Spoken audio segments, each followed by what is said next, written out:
doctor work for 9 months, 16 months, 19 months without getting paid. But you see how much kidnappers are eating from victims. My bill is government should, I think all the stakeholders in that sector, they need to be spoken to. We sit together and agree to them.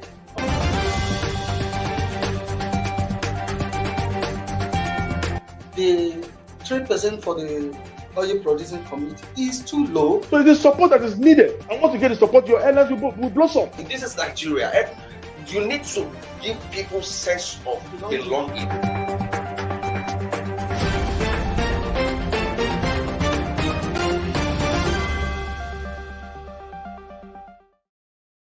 Good morning. It's another edition of Inside Nigeria on Tuesday, October 5, 2021. And of course, my co-host Winifred Ogbebo is in the house. Good morning, Winifred. Good morning, Bode, and good morning, viewers. It's good to have you on our program. On our set today, Bode.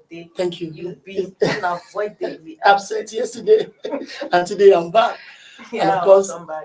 Here's to welcome our guest, Jafaru Hanien, ICT expert and cybersecurity expert, Jafaru Hanien. Welcome. Thank you very to much. Inside Nigeria. Thank you. Well, Winifred, something is happening today that is not on the front page of the newspapers, surprisingly, and that is the International Teachers Day. Yes, 2021. I'm surprised going through most of the headline stories today, and it was not captured. Or is it because people still believe that teachers' reward is still in heaven? Well, whether teachers' reward is in heaven or not, teachers also have a role to play in our lives, in our national lives. And look at the theme for the year, teachers at the heart of education recovery. It means no nation can actually develop above the level of its education. Exactly. So if the teachers are bad, the product will be bad, and the nation will be bad. That's the truth. Well, we're supposed to be joined by a teacher who is supposed to share his thoughts with us this morning on International Teachers Day. All right, it's not with us. And of course, as usual, we have to go ahead with the regular newspaper review. And of course, we're starting with Nigeria's most influential newspaper, The Leadership. On the front page of Leadership, social media outage causes global shocks. Social media outage causes global shocks as Facebook, Messenger, WhatsApp, Instagram crash. Online businesses suffer losses. Social media users, visitors stranded. We are working on restoring services, says Facebook, even though the service has been restored about 10 hours ago. And of course, Telegram to the rescue. Jafar, were you shocked when this happened at about 5 p.m. yesterday, Monday, October 4th? Well, yeah, I was, but it's something that we should expect. These things are machines, and you can't, even humans, it will get to a state where you have to go down. So this is one of those states where Facebook had to experience that downtime, and it's one of the major concerns is the fact that it's now part of our daily lives.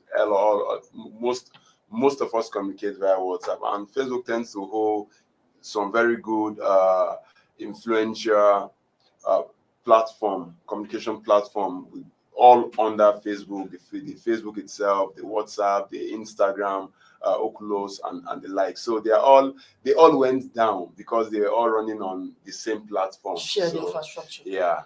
Well, but initially when it happened, I thought it was a data issue. Then I had to switch on Wi-Fi. At the end of the day, I just gave up on it. I didn't even know that there was a outage.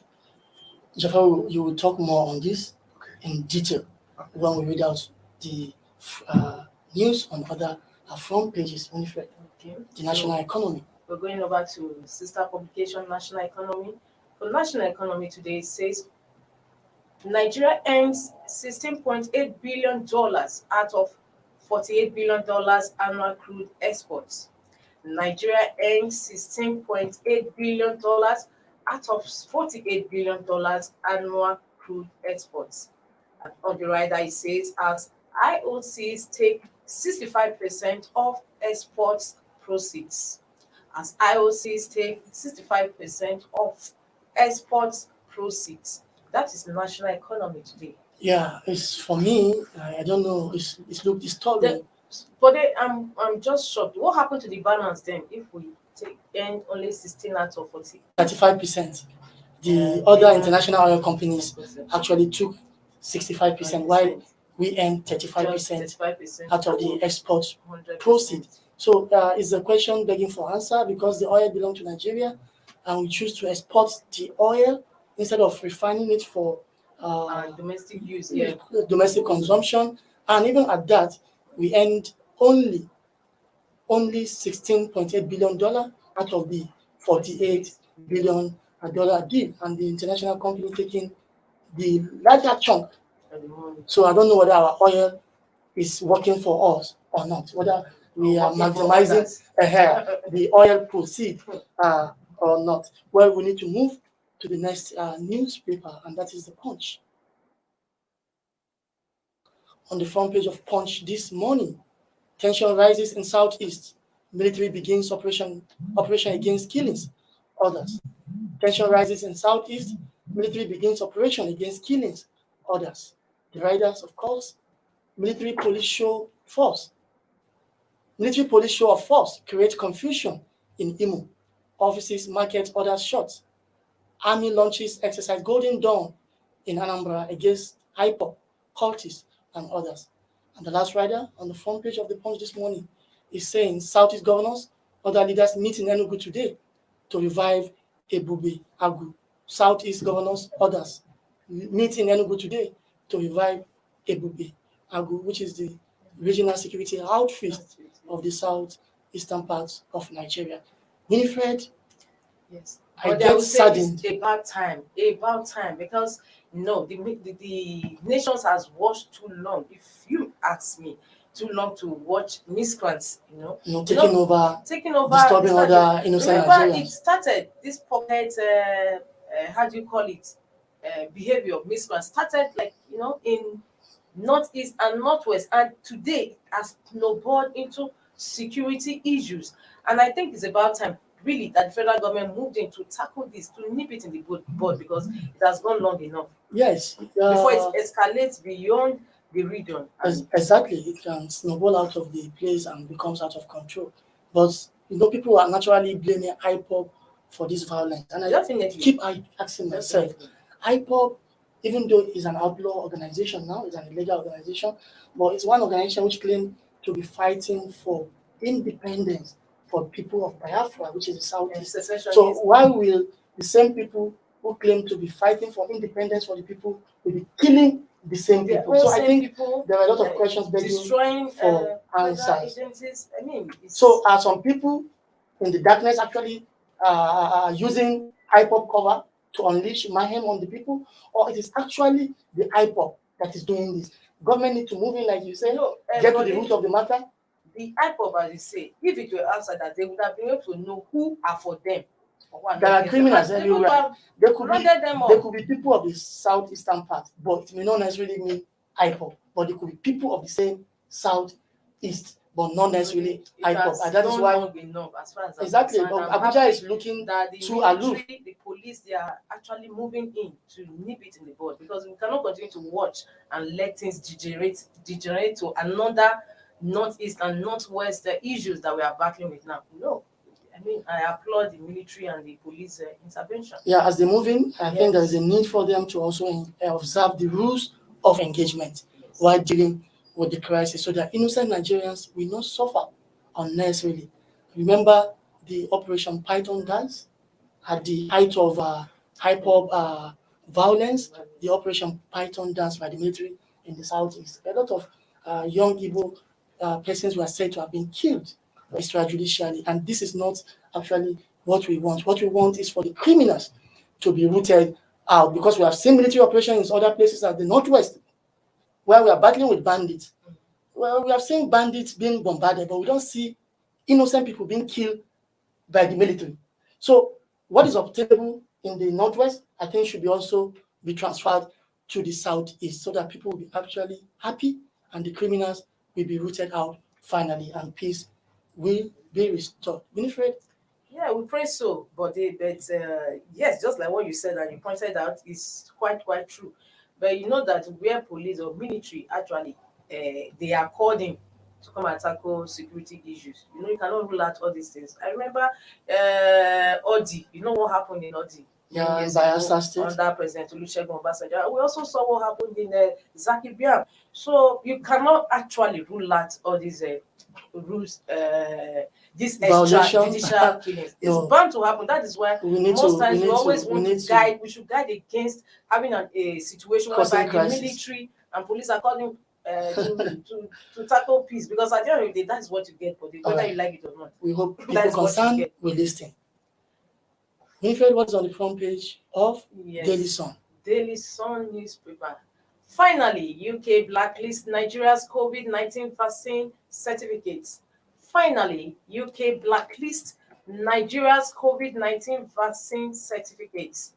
Recognizes over 50 countries. Finally, UK blacklists Nigeria's COVID-19 vaccine certificates. Well, Finally, they use the word finally. You know, there has been insinuations back and forth.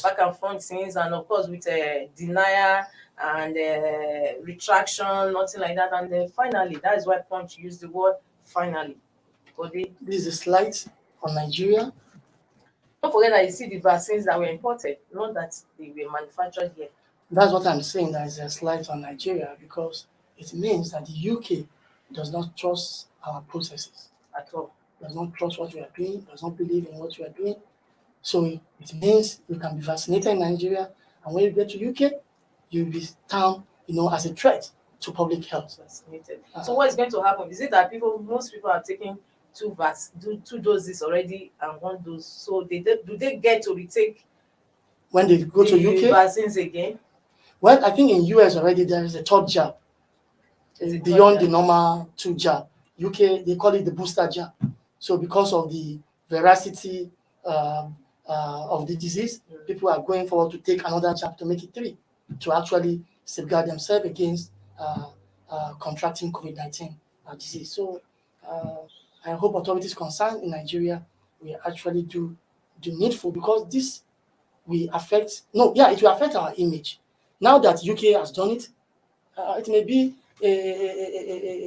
and it may provide an impetus for other countries to do it. Yes, and I think that we should take it up, but that is just like a diplomatic issue. It's something to be, complained about right formally and complain about it. It should be taken up. We shouldn't just let it slide, because it's really a slap on the face. Because these vaccines were brought in they were imported to the country. It wasn't manufactured here. You understand? So it So means I think it's something they are that not, government should take they are up not with them. trusting our process. And I think there should be outrage on the part of the Nigerian government to what say, I'm see, saying. we're doing our best to curtail COVID-19. So why should you discard our vaccine as certificate? Winifred, I just learned from our technical crew that people are responding to our discussion this morning. Well, I don't know if you can see the comments.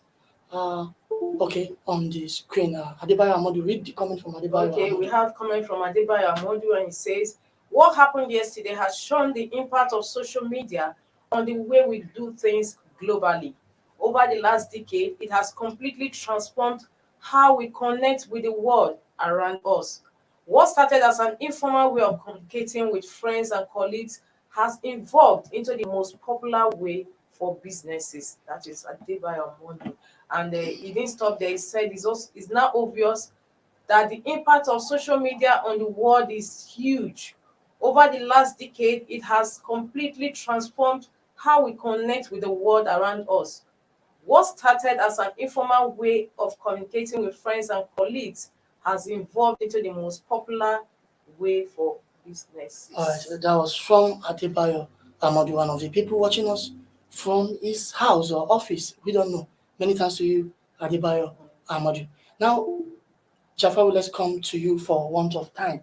People expressed a lot of reactions yesterday over the outage by social media giant Facebook and its associated platform. Now, like you said earlier, that this should be unexpected. This should not be unexpected. That is bound to happen. Now, people also express fear that in between the blackout, people's vital information could be breached.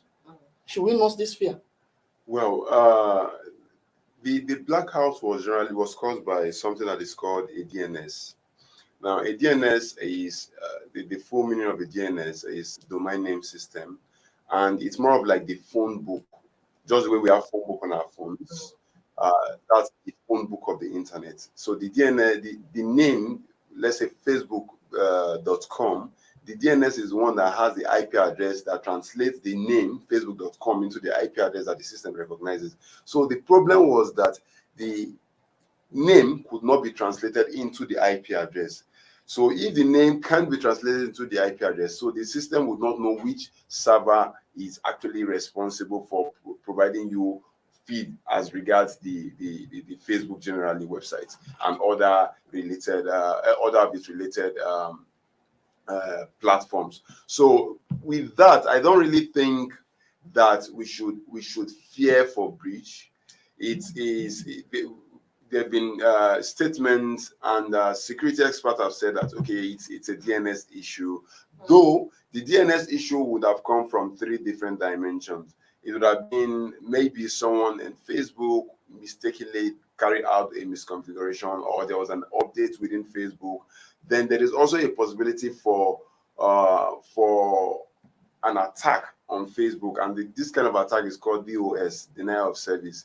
And the reason why some persons suspected that it may be an attack is because there is a hearing, a Senate hearing regarding how Facebook has been used to carry out fake news and hate speech, and that Facebook is aware of this algorithm that its platform using encouraging fake news and the likes. And the person that is accusing Facebook was a former employee of Facebook, and she's supposed to she has a hearing with the US Senate committee. So because of the accusation, it can be assumed that some persons who are aware of who key into evidence would take the law into their hands and decide, okay, you know what, I think it's because these guys think they are big and they cannot be brought down. So let's carry out a denial of service attack. So that is a dimension to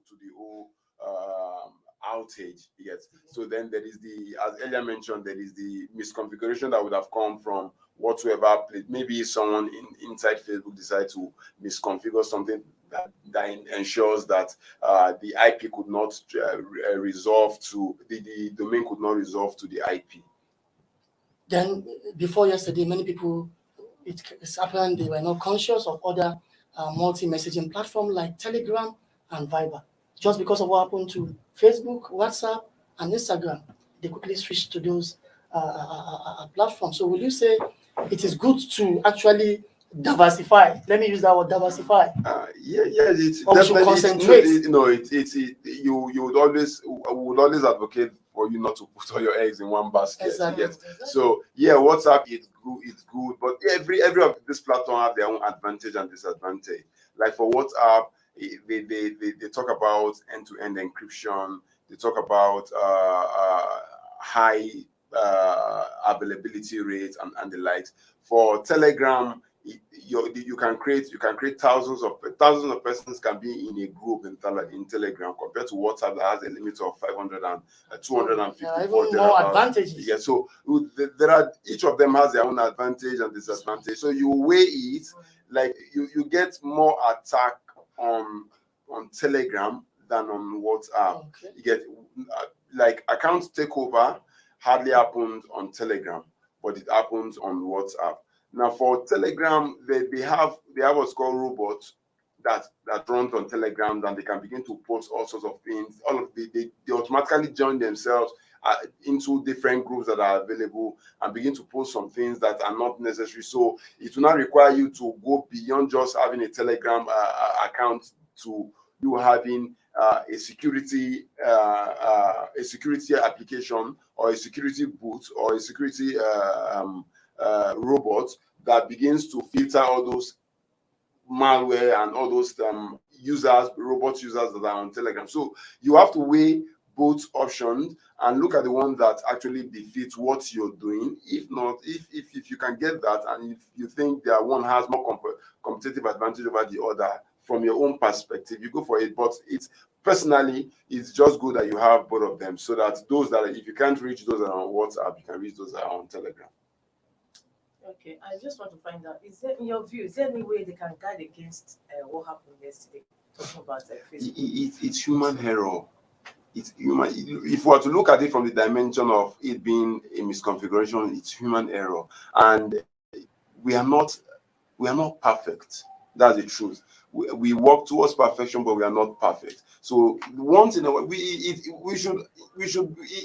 For me, I would say kudos to Facebook and all its platforms. They've been out for They've been up and running for 17 years, and this is the only time that we've had a blackout, or a major blackout.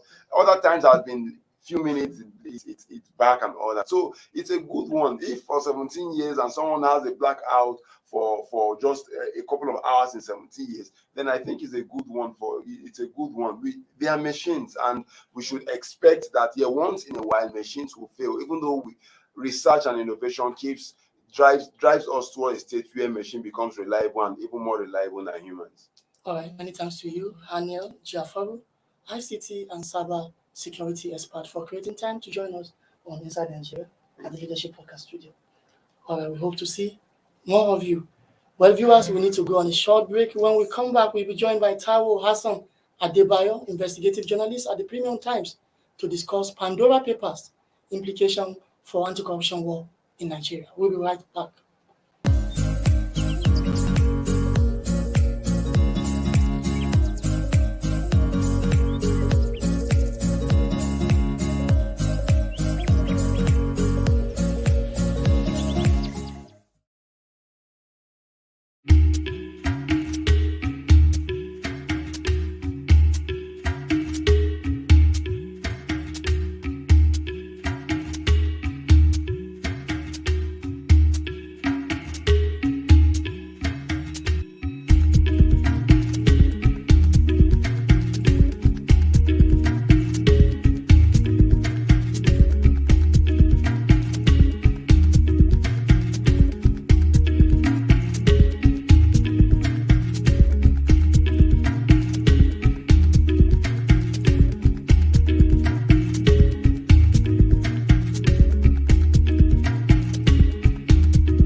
Welcome back. It's still Inside Nigeria, Tuesday morning, October 5, T21. And of course, we have been joined by Taiwo Hassan Adebayo, investigative journalist at Premium Times, Nigeria, to discuss Pandora Papers implication for anti-corruption war in Nigeria. Good morning, Taiwo.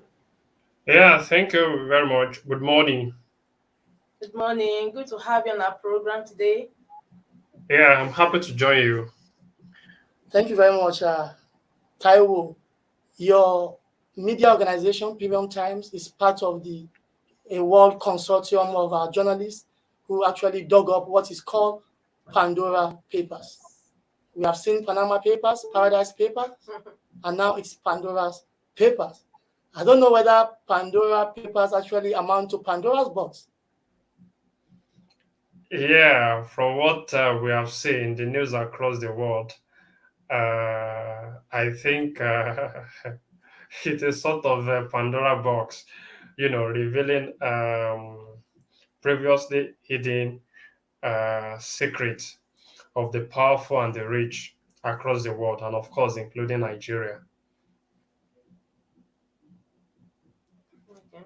So, Taiwo, can you take us through what you have? I've seen the reports yesterday detailing offshore investment by the former governor of Anambra State, Peter Obi, and today also I've seen another report involving the Kebbi State Governor, Abubakar Atiku Bagudu. Now, take us through these leaks or reports.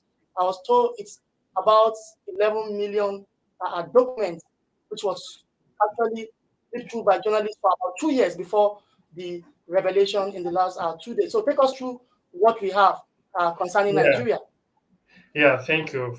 First, from a global context, the Pandora Papers project is 617 journalists and 151 media outlets strong collaborative investigation into a large amount of confidential records, from 14 secrecy sellers across the world. And it's the biggest journalistic collaboration in history. Uh, these records, they are confidential, but the consortium, the journalists that cooperated to work on this project, um, believe that revealing the records will be in the interest of the public because offshore companies, they feature prominently in illicit financial flows, in terrorism financing, drugs trade, and all that. So that's the motivation, behind it, and we hope that some reforms would happen across the world so that we will be making a substantial effort against illicit financial flows. Now, coming to Nigeria, um, every media outlet, apart from the global context, they have local issues that affect them. So BBC has been reporting on people affected in the United Kingdom, and that is what we have been doing in Nigeria. So at Premium Times, which is the only Nigerian media outlet involved in this project, we have a number of stories, more than more than a dozen, and we have only published two.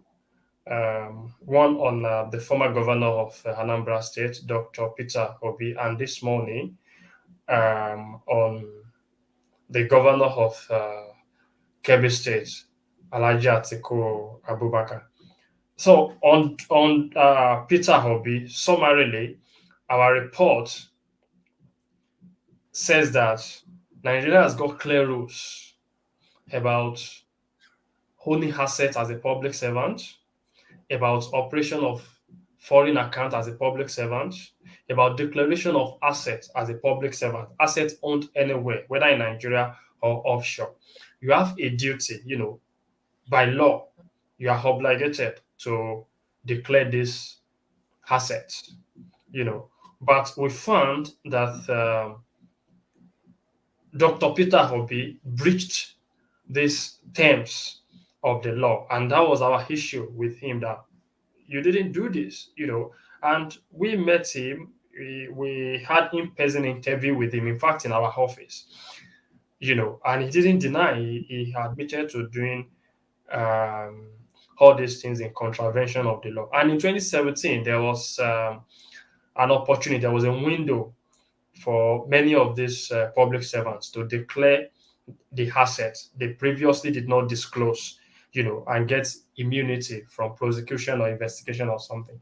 He shunned that, and he continued, to shroud these activities in secret. That's what we reported.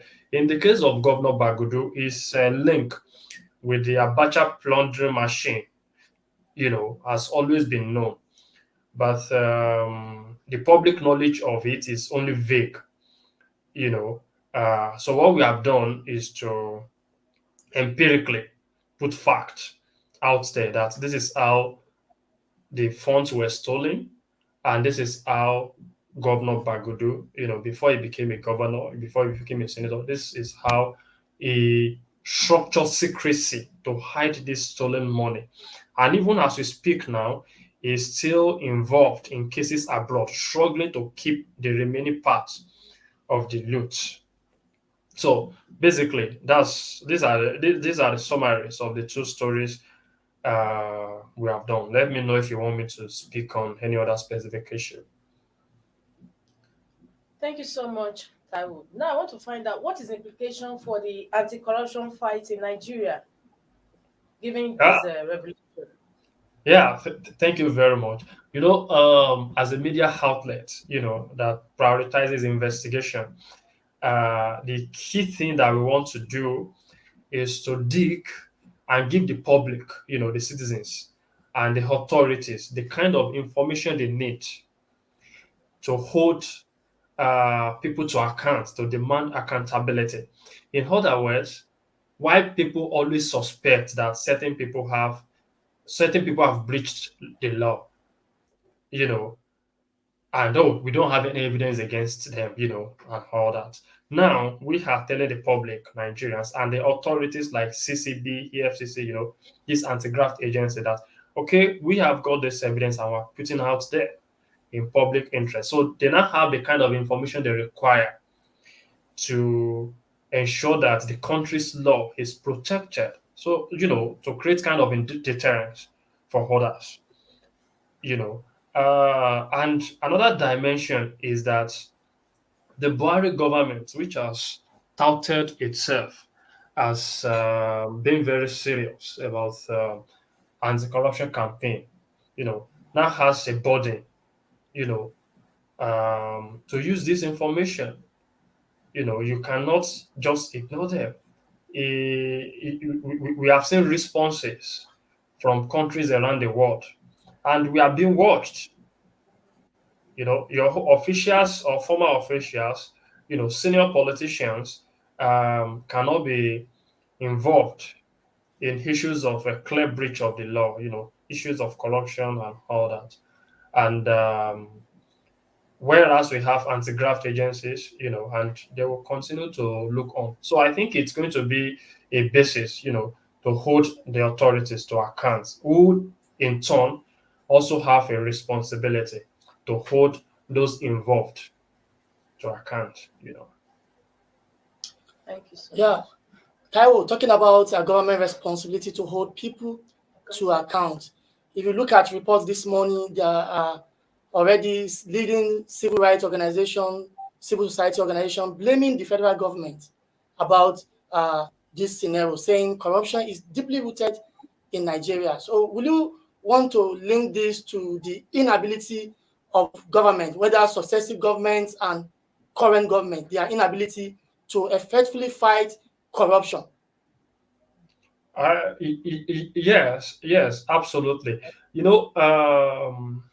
One of the reasons why people do the things they do illegally, is that we have very weak structures of accountability. People can literally get away. Our problem is not that we don't have rules. We have rules. Nigeria has clear rules about corruption and all these issues, but we have problem with enforcing these laws because of the individuals involved. So the issue of laxity, not doing enough to ensure the law works, plays a role. But also, this is a kind of a different issue. Now, let me say this. One of the reasons why public officers go to these secrecy heavens, um, this offshore, do all this offshore structuring, is that they know that in Nigeria, the law requires them to declare assets. The law also requires that any asset you are holding as a public officer must be fairly attributable to your legitimate income. Now, if a minister, in matter of 4 or 5 months, takes £6.7 million to buy 4 or 5 London houses, where does he or she want to say he owns that? He got the money to do that. He knows that he has got questions to answer. So to now circumvent this, this issue of law investigation and to stave off investigation, what they do therefore will now be that they now go to British Virgin Islands, to Barbados, Monaco, all these, secrecy heavens. They register offshore company there. They will now take that company anonymously to London to buy property there. And London has some loopholes in their property market. You can buy property in London anonymously without your name appearing if you have a foreign company. And they don't have a kind of law that compels this foreign company to declare the ultimate beneficial owner. So one of the things I must add here that we are trying to push globally is that these Western countries, they reform their own laws too, so that they can, make efforts, against our home leaders in Africa who steal our money and take them abroad through all these offshore holdings. So in London, you cannot be a governor in Nigeria or a minister in Nigeria and say you want to buy UK property. Nobody will sell it to you there because there is enhanced due diligence. There is they will be treated as peps. So they know all these things. So what they do therefore is to go through offshore companies, which they will just hide behind anonymously. So it's an organized thing, So my point essentially is that CCB in Nigeria, Code of Conduct Bureau in Nigeria, or EFCC may not know because their names will not appear on those properties. You may just see ABC BVI Limited. You don't know the owner. But what we have done now, and that is all that media houses should join Premium Times in reporting this issue. What we have done now is that we are saying that this property on this street in London is owned by this Nigerian official through this company. Go after him. And we have got the papers to prove that. Hassan, this is not Premium Times battle alone. The leadership newspaper has this story on its front page yesterday, Monday, and today we are deepening conversation on our Thank you very much for that. Thank you so much, Taiwo. I just want to find out, since the report came out, there has not been any outage by the federal government. So where do we go from here? Well, that's the kind of thing we are saying.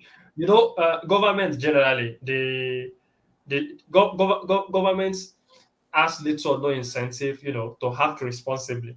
So it's not for the citizens to pressure them. We should forget all these ethno-religious political issues. We should look at substance, the fact of the case. Forget about the person mentioned is a Muslim, is a Christian, is APC or PDP. The thing is that we've got law that unites all of us. Somebody is breaching the law. Somebody is stealing our money. Let us pressure the government to take responsibility. But of course, we are aware that discussions are going and we may soon get responses. But until then, we say there's not been any response. All right, Hassan, I think it is important that we make our viewers understand that owning properties in tax havens may not necessarily mean a crime. And it's also important we actually, separate this from violating a local law, like in Nigeria, the code of conduct Yeah, laws. yeah, So, absolutely, absolutely. I was going to mention that all right. offshore trusts, offshore companies can be owned for legitimate purposes. It can, but if you are a public officer, if you own one, you have to declare it. But these offshore companies are feature prominently in illicit financial flows. If at all you own one, you have to declare. And you cannot be governor or minister or senator in Nigeria and still be director of any company, whether in Nigeria or abroad. It's illegal. It's crime. The constitution says that clearly. All right. Thank you. Again, the report mentioned regarding Nigeria. The report mentioned a former Chief Justice of Nigeria, prominent pastors, and the rest of them. Now, let's take away the former CJM. Probably he might have violated the code of conduct law while in office. But let's talk about pastors. And two past Senate presidents too. Yeah, they are political office holder at the time, so probably Yes. they violated laws. So let's talk about pastors or religious leaders who are not public officers. What law will you say they might have violated by owning properties in tax haven? No. That's the point I made earlier. We didn't say that everyone who owns, like thousands of people, own this offshore trust.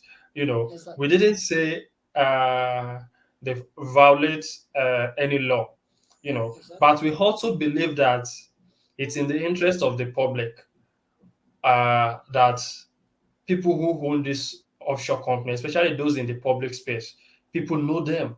It is very important that people know them. So we are not saying they have. If you check our Peter Obi's Yeah. story, we make it very clear. We are not saying that we don't have any evidence that you have stolen any money. No, no, we told him that. But what we are saying is that, yeah, one, you broke law on that you were still managing a foreign company as a governor. You broke law that you were operating a foreign account. You broke law that you did not declare companies you incorporated while serving as a governor. So we are very fair people. So we always make it very clear. So, But okay. also, but also, even as a private citizen, if you make money in Nigeria, you have a duty to pay taxes. No, Taiwo, like we I've been have lost having him there. challenges with connection with Taiwo Adebayo Hassan, investigative journalist with the Premium Times newspaper, who has been sharing his thoughts on Pandora Papers, and of course its It has become implication. a Pandora boss. Yeah. Open Its and you see so implication many for anti-corruption revelations. fight in Nigeria. Honestly, before that connection was lost, I was about to ask him what was the motivation Yes. behind this undertaking by the ICIJ, Yes, this International international Consortium of Investigative journalism. Journalists. Because a few years ago, we saw Panama Papers. Yes. Few Nigerians. Oh, Okay, it's back now. Hassan is back. Yeah, I had All right. some internet issue. Sorry. Yes. Now, can you conclude your thoughts? Yeah, so basically, if you earn money in a country, you cannot now shift your taxes to these tax havens where you pay little or no taxes. If you make money from here in Nigeria, you know, the authorities have to know your true worth so that you can pay due taxes. Not that you will find a way of shifting these taxes to foreign country. So all these issues are, they are separate issues, and in our stories, will be very clear. Exactly. And for Yeah. those who have questions to answer, are probably political office holders when those things were actually carried out, who did not declare their Those are the true those worth are to the authority. main people that we have issues with, not private guys. So how will you react to the Peter Obi's reaction to your story when he said, well, he was not aware that he was to declare asset he jointly owned with his family members? Yeah, I think that was ridiculous because Peter Obi is one of Nigeria's quote finest guys, and I imagine that for somebody who has been a governor and all that would know the law doesn't back what he said, and we pointed that to him when we met him and also in our story that any asset, any share, anything, in any case, he owns these companies 100%, 100%, not with any family member or any partner, 100%. Yeah. Thank you so much, Asa. Well, finally. Your investigation was thorough and detailed. All right, finally, Hassan, before we allow you to go, I was trying to say something before the network actually developed hitches. What was the motivation behind this undertaking by ICIJ, considering the fact that just few years ago, we saw the Panama Papers? Few Nigerians were mentioned, but nothing happened. Now again, we are dealing with Pandora Papers. I think I mentioned that earlier. One of the biggest problems we face in the world today is illicit financial flows. It's one of Nigeria. It's one of the biggest, and we in this part of the world, the global South, Africa, Latin America, Asia, we are most affected by these issues. So the problem of corruption is not just what happens in Nigeria, but there are also international factors. Illicit financial flows. So what we are doing is to make contribution towards effort against these illicit financial flows, and as corollary, to create the kind of information government needs, to hold these people to account. So That's whether it. actions are taken or not, we as journalists, we have a duty to continue. Yeah, to we have to actually, do our own. expose corruption and engender Yeah. good governance. Awesome. I hope one day we see Nigerian papers. Well, let's do some Let's finish with work this. together. I do Nigeria leaks. All right, Oh, many thanks. Abuja leaks. Nigerian leagues, okay. So when the time comes, we'll be involved too at the leadership. Yeah, no problem. Many thanks to you, Taiwo Hassan Adebayo. Yeah, thank you very investigative much for journalist this at opportunity Premium to speak Times to you. Nigeria, and of Yeah. course, Premium Times was part of the International Consortium of Journalists All right, that thank you. unearthed Pandora Papers. Thank you very much, Hassan, Thank you so for much, joining Hassan. us. Well, you have said it all. Yeah, it's time to go. Yes. Well, for you out there, viewers, make a date with us tomorrow for another edition of Inside Nigeria tomorrow, Wednesday. From here, Winifred Awebo is saying goodbye. Bye. And of course, my name remains Body. Bye for now. See you.